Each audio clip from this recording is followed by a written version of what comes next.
What's going on, everybody? So good to be with you right now. I'm excited about you being a part of this wonderful time that we call Wisdom Wednesdays. This is a perfect opportunity for us to connect every single Wednesday. This is a time where I pretty much kind of pour out certain things that were poured into me, and I'm excited about it. I'm excited to teach you here on IG and those of you here on Facebook. Hey, listen, let me make sure that this is going good for us over on Facebook land. So let me jump over here really quick and make sure that my live actually is live and make sure that it's actually where it's supposed to be. So there we go. See, yep. I don't know why it defaults just to friends. I don't know why it does that, but it does that every so often. What's up, people on IG? How you doing? Tap in. We are talking about mastering multiple streams of income. If you're a business owner, if you're an entrepreneur out there, if you are a person that works within a business, this whole broadcast today truly is for you. We are actually on part 2 of this whole series that we have, and I would call it a series, but it's really just 2 parts. We're talking about mastering multiple streams of income. Put down in the comments if you know that you need more money in your life. Put it in the comments. Put more money in the comments. If you know that you need more money, you have kids in school, you have kids in private school, hey, you have some business opportunities, you have a ministry, you have a book, you have a business, you have an idea. If you know that you need some more money, put it in the comments. Now, this right here is not for you to, like I said, enroll in anything, for you to join anything. I'm just sharing wonderful information that was given to me. So this is not a presentation of any sort. This is really just education about how to master multiple streams of income. You know, whenever I was growing up, I'll tell you a little bit about my story. Whenever I was growing up, like I told you last week, you know, I had wonderful mentors in my life. I had my mother who was in my life, my father who was in my life. My dad was an entrepreneur. My mother was a workplace professional, did wonderful things in personal development. There we go. Douglas Diamond Dawson. He said, I need more money here on IG. My mother, she personally developed, I told you her story about how she started working. She had me when she was 19, and she started working at just a regular old job of of working at Sonic, and then she moved up to work at Kroger's, and then she moved up to work at a sporting goods store, and then she worked her way up within that business and actually began to dominate in the leadership space. She started folding clothes, and then she moved from folding clothes to actually being a cashier, and went from that to being a cashier supervisor, from that to being a manager. And now she's been 32 years on the corporate side of the actual business. And so how does that happen? It happens because, number one, you have a vision. Number two, you're willing to go after that vision. Number 3, you're willing to be consistent until you see your vision come to pass. And there's so many people that do not do that. They have a vision, they have an idea, but they don't take it to completion. They stay in the ideation phase, like we talked about last week. They stay in this phase of, I have an idea, I have a vision, I have this wonderful concept that I'm coming up with, and they sit on it for 6 or 7 months or 8 months and 9 months. And then all of a sudden they're flipping on the TV, or they're going to a networking event, or they're just in passing, they see somebody with their idea. Has it happened to you? It definitely has happened to me. And the reality is that most people stay in the ideation phase, but we talked about you have to move from ideation to actual vision. But before you even go to the next, but not, you can't just stay at the vision phase. Excuse me. You can't just stay at the vision phase. You have to go to the implementation phase. Okay. And so we talked about that. You got to go watch last week if you want more information on that and how I went through that. We spent about 45 minutes on that. So this is part 2. Put in the comments, part 2. This is part 2. And we're going to dive into implementation. Okay. When you have a vision, you need implementation.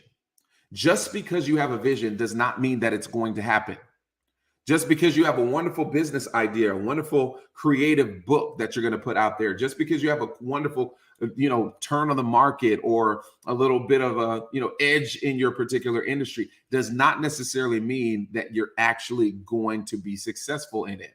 There's a certain process that you have to go down if you're going to be successful. Somebody put in the comments process. There's a specific process that you have to follow if you are going to be successful. So many people want, a fly by night type of success, a gambling type of success. I got 15 on it. No, you cannot approach your life like that. You have to approach your life very strategic and very, very calculated. Okay. And so one of my mentors used to say this all the time: things don't just happen, they must be planned. Put that in the comments. Plan. You must have a plan. You must have a plan of action, because if you don't have a plan of action, guess what? You plan to fail. That's an old adage that we have out there. If you fail to plan, if you fail to plan, you plan to fail. You really don't have a true ball in the game if you're not willing to implement. You really don't have a ball in the game if you're not willing to put your best planning foot forward. So I'm going to talk to you about this planning part and this implementation part, because if you need more money, the reality is that you got to plan for it. Here's another thing that he told me. Can I tell you this? This gentleman has been extremely successful, mentored so many people. If I call his name, you definitely know him. But the reality is I remember one day I was actually being I was one of his personal assistants for the day. He was teaching at a college, and he was mentoring and he was coaching all day. And I grew up around him. I grew up around his teaching, grew up around his all of his leadership. And one of the things that he said, he used to always say, you're going to live in your future anyway. So you might as well live in the future that you plan. I'm going to say that one more time. He said, you're going to live in your future anyway, but you might as well live in the future that you plan. Now, that was remarkable to me. I literally grew up hearing that over and over and over, and it would replay in my heart over and over and over, that if I'm going to live in my future anyway, and I might as well plan the future that I want. So many people, especially, people that, grow up in church, are like, oh, the future is up to God. He knows my end from my beginning. Yes, he does. He'll direct my steps. He'll order my steps. Yeah. But the Bible also talks about planning. But the Bible also talks about, if you intend to build a tower, sit down first and count the cost. He talks about planning. It also talks about, if you desire to go in a specific way, why don't you get wise counsel? Many plans fail because the lack of wise counsel. So there's this power in planning that most people do not actually implement. And I'm going to be teaching on this. There's a whole church that is coming together next week that's going to hear me talk about how to craft a strategic plan. But going back to the story, is that he said, you're going to live in your future anyway. You might as well live in the future that you plan. Hello from France. Thank you so very much for watching. Please make sure you like, love, and share this. Liking is the right thing. Sharing is caring. So share this on your story. Let somebody know that you're watching Wisdom Wednesdays. And we're talking about multiple streams of income. Now, I remember being his personal assistant that particular day, just, shadowing him and, making sure get him everything that he needs. And we were in the elevator, and I asked him this question. And we're in the elevator. We're on our way to another building on the campus that we're at, and he was going to actually do some recording. And I asked him this question, Doug. I said, you always used to say this, and it still strikes me today. You're going to live in the future anyway. You might as well live in the future that you plan. How do you plan for your future? How do you plan for it? How do you do that? And he said something so remarkable. Are you ready for this? He said, I got a vision of where I want to be in the future. So like he said, I got a vision of where I wanted to be in my 40s. So I started planning for it in my 30s. I started creating the habits. I started creating the emotions. I started creating the connections. I started creating the relationships based off of where I wanted to be in my 40s. I started working on it in the previous decade. And that blew my mind, because that right there is really truly what it means to truly plan your life. And when we're talking about planning your multiple streams of income, let's ask this question, okay? Can I ask you a question? Where do you want to be Christmas 2024? Maybe that's too close. Where do you want to be Christmas 2028? Where do you want to be Christmas 2028, financially, where do you want to be? Christmas 2028. Do you want to still be at the same place?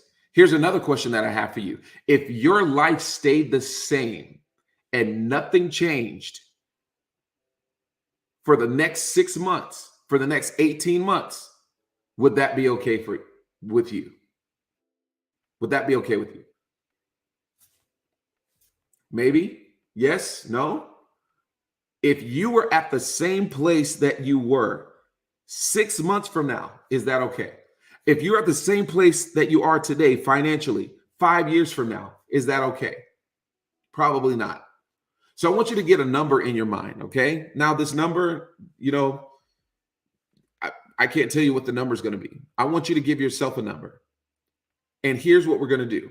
We're going to start planning for that. Okay. For some of you, maybe it's $200,000 a year. Some of you, maybe it's $800,000 a year. Some of you, maybe it's $1 million a year. Some of you, maybe it's more than that, 2 million, 6 million, 10, 20, $40 million a year in the next 5 years. You know, you can drastically change your life in the next 5 years. You know that, right? Your next 5 years depend on a few different factors. Number one, the information that you avail yourself to, the audios that you listen to, the people that you allow to speak into your life as mentors and coaches, and the experiences and the environments that you allow yourself to be in and get. Okay. So the reality is that your life can change in 5 years by just changing a few different things. Okay. So now that we have a picture of where we want to be in the next 5 years, let's start planning for that today. Okay. The first thing that you're going to need if you're going to implement your vision is you need a team. Put that in the comments, a team. You need a team. You cannot get to the summit of the mountain alone. I always say this, and it seems like those of you who are on IG, y'all are rocking with me a lot. Facebook, y'all got to catch up. I don't know what y'all doing over here. But and YouTube, what's up? But but here's what you got to understand. No one gets to the summit alone. No one gets to the summit of a mountain alone. Even if that person is going to climb the mountain by themselves, even if that person is going to literally scale Mount Everest by themselves, they can never say that they got to the top alone, ever. Even if they're going to do it by themselves, it's a solo trip. Nobody else is there. No one else, that person cannot say, I got there alone. Why? Because somebody made the shoes that they're wearing. Somebody made the backpack that they're packing. Someone made the ropes that they need. Someone made the tent. Someone made the pillow. Someone made the water. Somebody made the water bottle. Somebody made the refreshments. All of those. There was a whole team involved in actually getting that person to the next level. You and I have to stop being islands to ourselves and thinking that we're going to scale a mountain of success by ourselves. See, you got to stop that. You really got to stop that. Really got to stop thinking that it's just going to be you. And I don't even say you're for no more. It's really just you. You got to stop thinking, I got to do this. I got to grind. I got to make it. You got to stop doing that.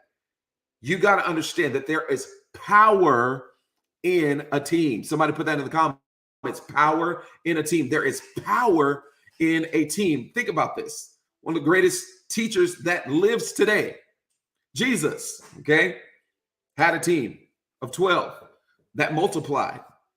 So that's another part of it. You need a team that's going to multiply. You need a team that's going to work. You need somebody around you. Stop being, look, let me tell you this. Stop being the marketing person, the management person, the content person, the posting person, the prayer person, the pastor person, the children's person. Stop trying to be it all in one. You need a team. And most people do not build a team because they have poor leadership skills. Poor leadership skills. I know that this is going to be right in your face, and that's the only way that I can give it to you, okay? Some people have poor leadership skills. They do not know how to lead people because they have not learned how to lead themselves. But that is another Wisdom Wednesday, okay? We can't go into that because I'll get off track. Number one, we have to build a team.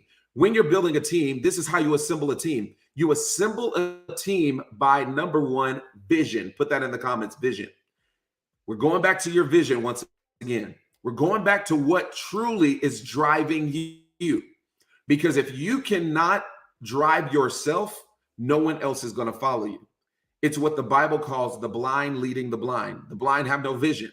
So therefore, blind people create a community and all of them falling into a ditch because there is no vision. Scripture says that without a vision, the people what? Perish. They cast off restraint. There's no discipline. There's no focus. There's no direction. There's no leadership. You must have a vision, and that vision must be written down. The vision must be written down. I know so many people who have a wonderful vision, but they have not written it down. There's a principle that says, write the vision, make it plain, so that he that reads it may run thereby. In my book, Running After Destiny, I talk about this. You can go buy it on Amazon. That's a shameless plug.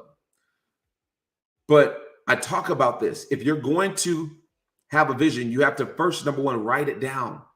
Make it plain, which means make it clear, make it concise. It can't be 400 pages long. Make it clear, make it concise. See, people aren't attracted to fuzzy. They're attracted to clarity. When was the last time you went to a movie theater and you sat through a movie that was fuzzy the whole time? You know, you didn't do that, right? Because you want something that's clear. The same thing is with the people that are going to join you on this process. They want clarity, and you have to get crystal clarity. Now, do you have to have crystal clarity to be in leadership? I wouldn't say yes, but I wouldn't say no. But you should work very, very, very hard on getting a crystal clear vision of where you're going, because that is what people are going to be attracted to. Okay. So this is what you have to do. You have to craft your vision. You have to write it down. You have to make it clear. And so that he who reads it may run with it. When a person reads your vision, they should be able to run with it. They say, I can fit into that. I can follow that. I can do that. I can help with that. You got to have a vision. Okay.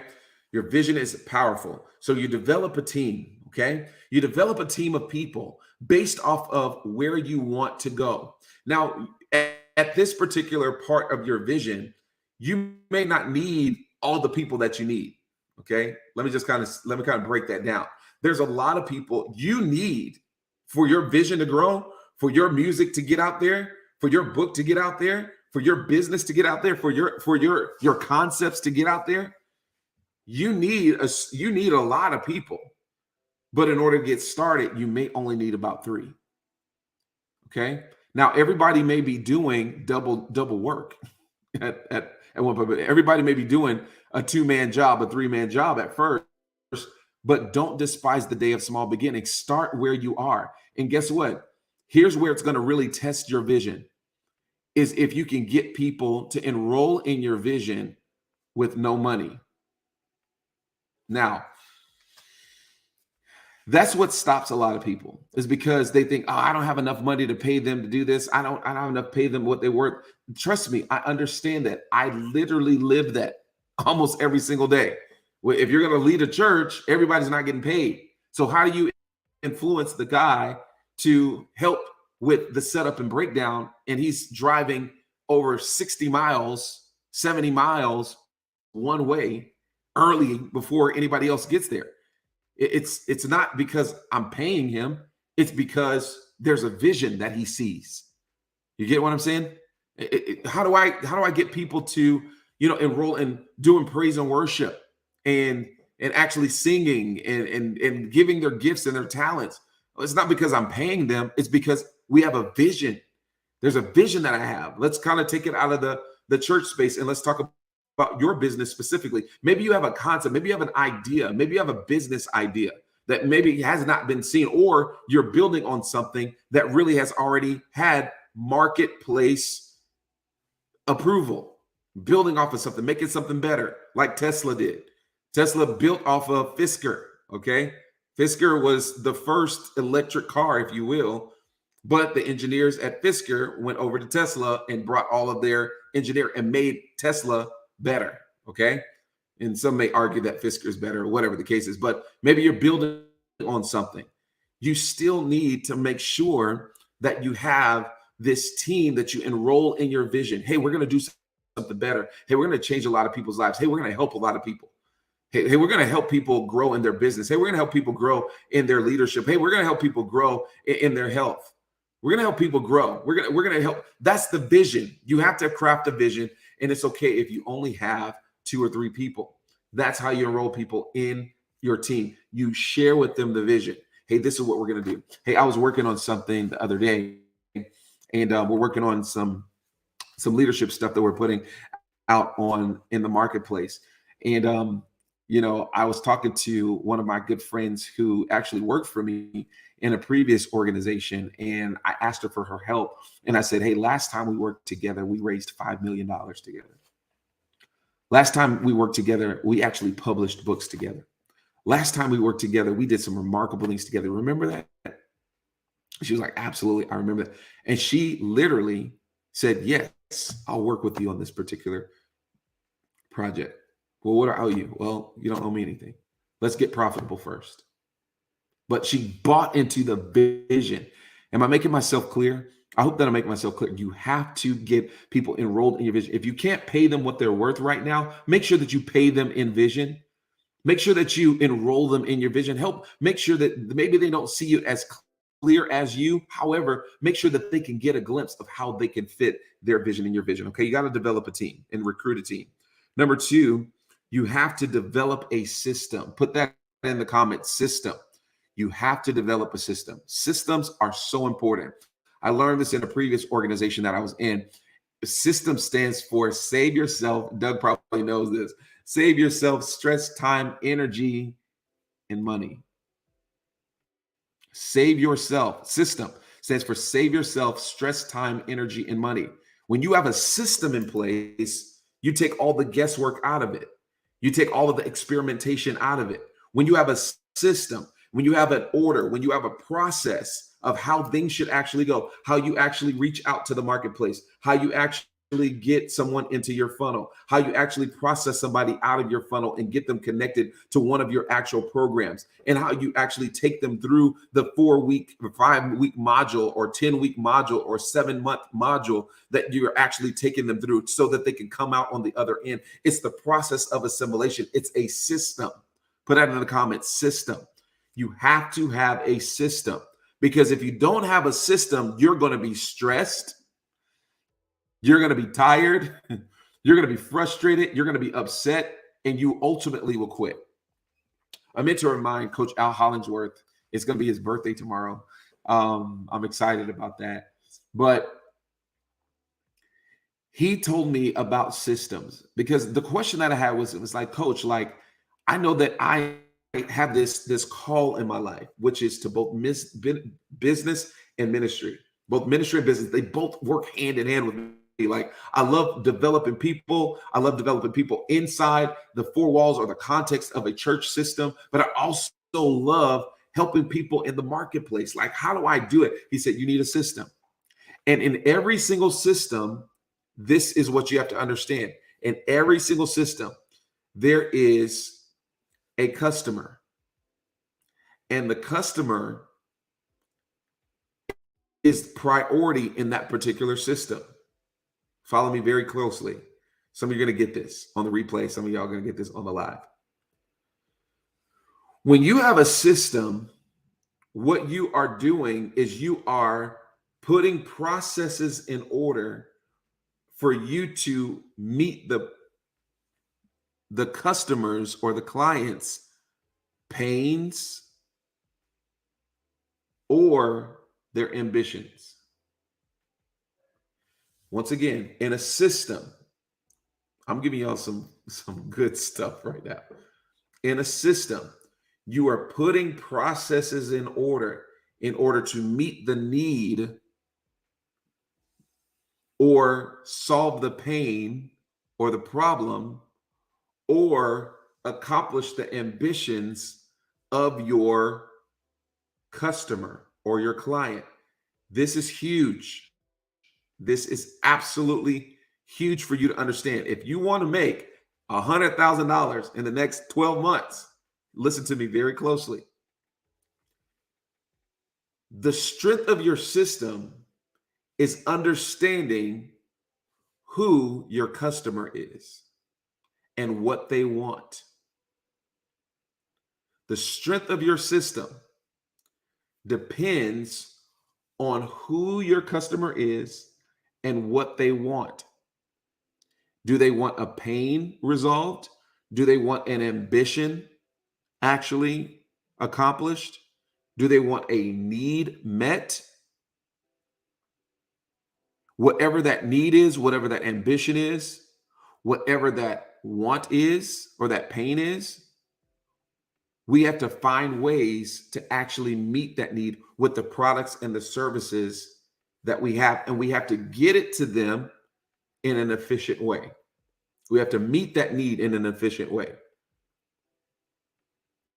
I hope I'm making sense to you all today. I hope y'all are getting this. Man, understand this.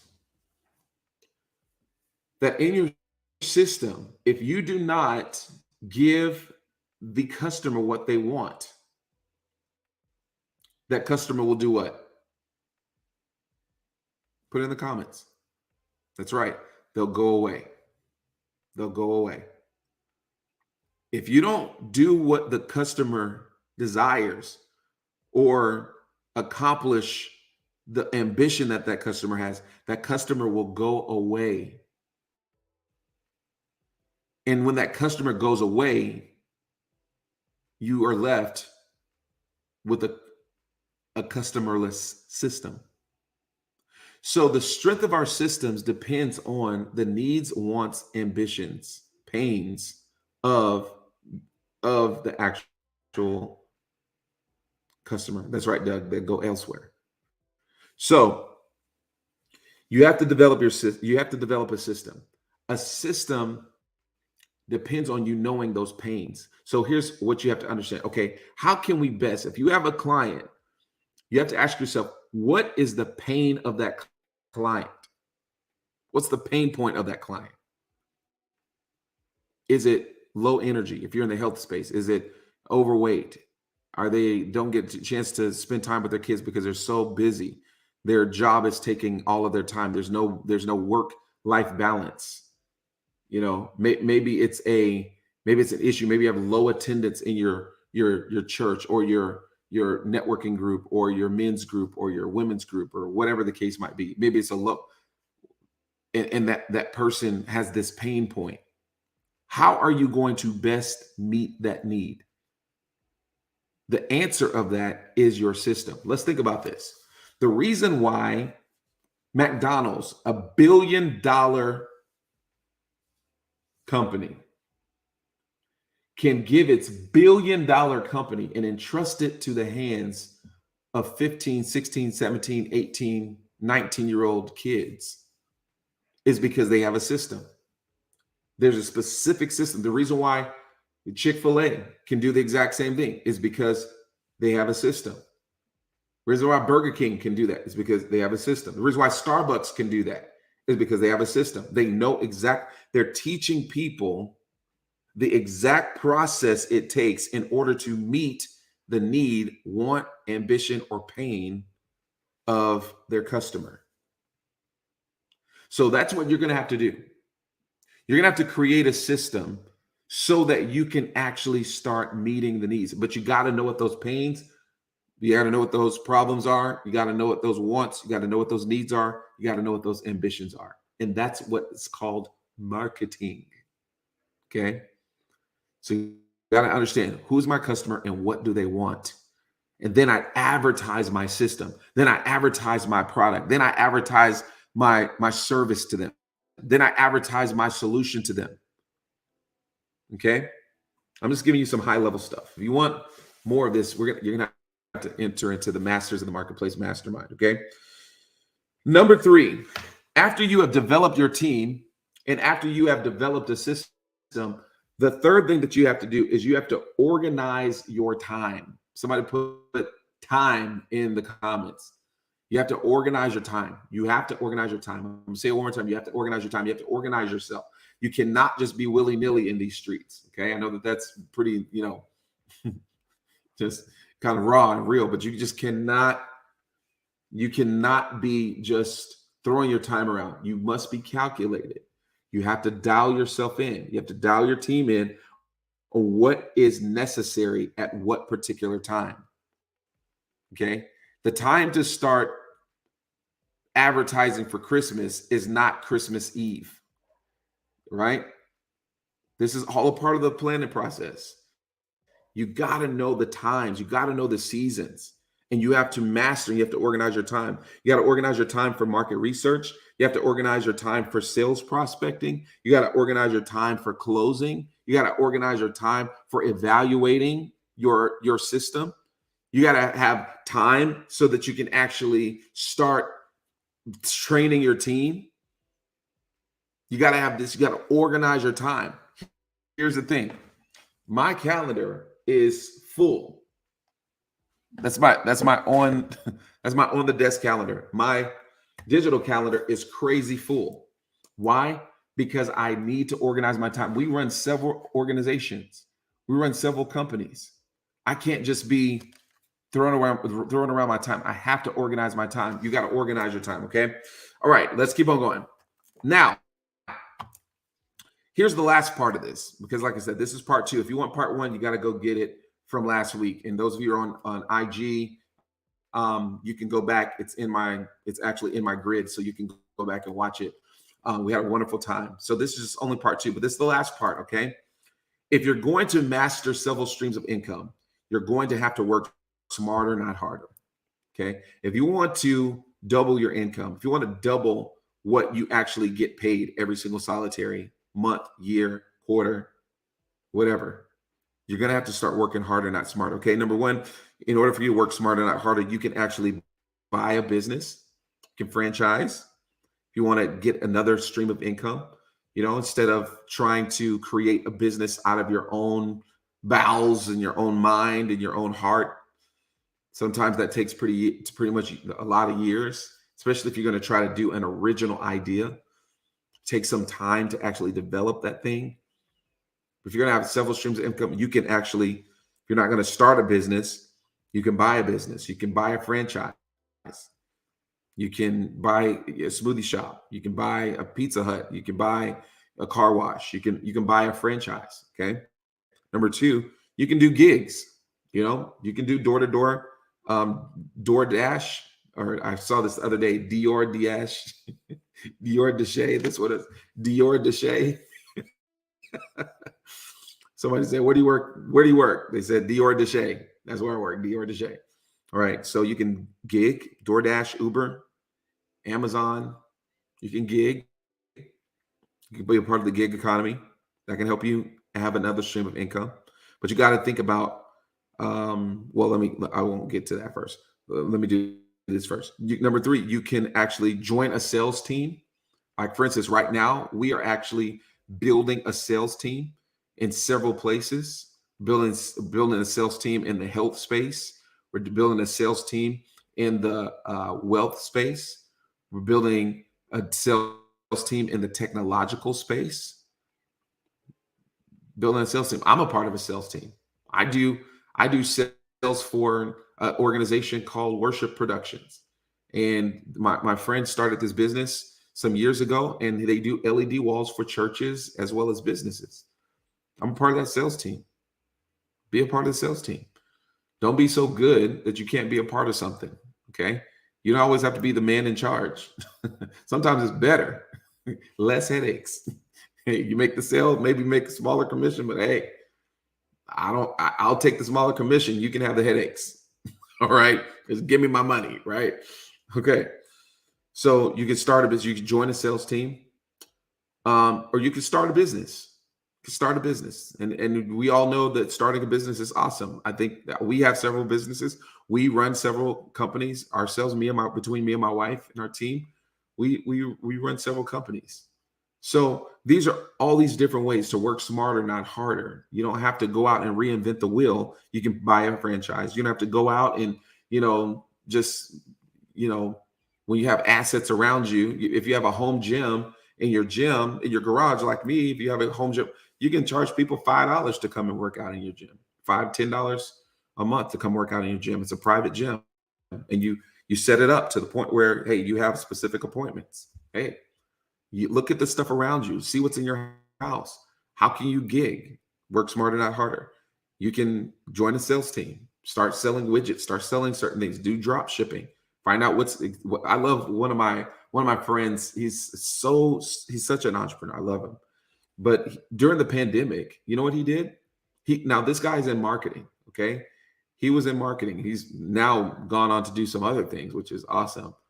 But in the middle of the pandemic, because everybody's eyes were on the actual screen, you know what he did? He started a drop shipping blue light glasses business. And when the pandemic was over, or it wasn't, everybody was kind of coming back outside or whatever the case is, you know what he did? He shut that business down. But in the meantime, it was creating income, passive income for him. He was working smarter, not harder. While he was sleeping, people were buying these blue light glasses. Laughed all the way to the bank. Work smarter, not harder. Now, here's the last thing that I'm going to give you, okay? Because I know that I've went through a lot. With this particular part right here, working smarter, not harder, you have to assess the pros and the cons. And you have to know if that's going to work for your life. Okay? Just because somebody else did it does not mean that you have to do it. Okay? I'm going to kind of sound like your mom now. Like, just because everybody else is doing, you don't have to do it. Okay? But you got to assess the pros and the cons for both and make sure that they fit in your life and then the time space, the life space that you have. Now, if you have I can't tell you what to do, but the reality is if you have a growing family and you're trying to have 15,000 businesses, that may not necessarily work for you. You're going to lose something, which is probably going to be the most precious thing, which is your family. For some, I know there's some people that are in ministry. Make sure you run the pros and the cons. You submit your work to the Lord. You submit yourself to him and say, God, is this what you want me to do? Is this how you want me to lead? Do you want me to start the business? Do you want me to gig? Do you want me to be a part of this sales team?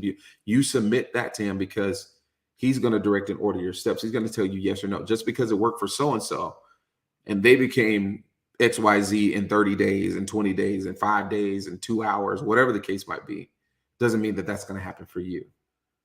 So you have to weigh the pros and cons in your life so that you don't find yourself frustrated in the pursuit and you don't find yourself stressing in the pursuit and you don't find yourself striving in the pursuit of riches.